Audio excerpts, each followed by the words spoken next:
I want to start this video by apologizing for how long it's been since I uploaded last. It was the holidays and I started a new job, so I was a little preoccupied, but I'm back at it again with another commenter suggested video with this comment from Guitar Tarandir, which I really hope I pronounced correctly. And I am really happy to oblige because I love How to Train Your Dragon. I watched the original one in theaters when it first came out in 2010, and I especially loved the Gronkles, or these things. Now this comment mentions the side characters, but I'm going to focus primarily on Hiccup, and that's just because I don't want to make another video like my Lord of the Rings one I did earlier. So if you want to see Astrid or Stoic or Drago or anyone else, go ahead and put it in the comments. Now for Hiccup, I was originally going to have him be an Artificer Ranger, because he builds a lot of stuff. From his very first scene where he's manning the forges to help the villagers with their weapons, to building the harness for Toothless, to this awesome fire sword and armor in the second one. But the more I thought about it, the more I realized that artificers aren't just people who build things. To quote Tasha's Cauldron, artificers use ingenuity and magic to unlock extraordinary capabilities in objects. There's a couple other lines as well that all mention magic, and the point is that artificers use magic and have magical abilities which Hiccup does not. I would instead say that he has proficiency with smithing tools.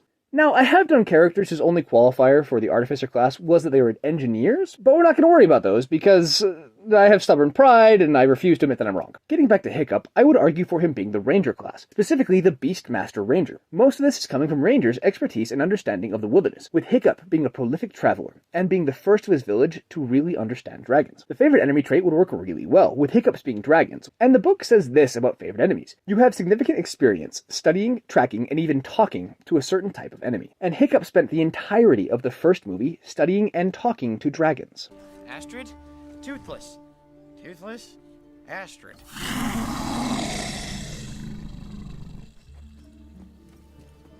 Da-da-da, we're dead. Whoa. Where do you think you're going? Rangers also have the Natural Explorer class feature, which mechanically doesn't really make sense, but narratively goes into his whole world-charting mission. The Beastmaster archetype comes from Hiccup having trained and fought with his Night Fury. The Beastmaster Ranger embodies an extraordinary friendship between the Ranger and a special beast. Beastmasters have a beast that helps them in combat, or as the book puts it, you gain a beast companion that accompanies you on your adventures, and is trained to fight alongside you.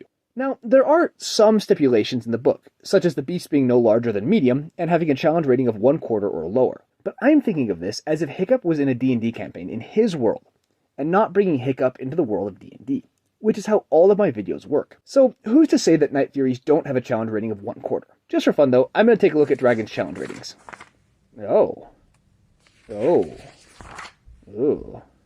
Anyway, all of this is why I believe that Hiccup is a Ranger. But as usual, what do you think? Do you think that he'd be a different class entirely? Let me know in the comments, and while you're there, let me know which character I should do next. And finally, thank you so much for watching, and tune in next time to Out of Initiative.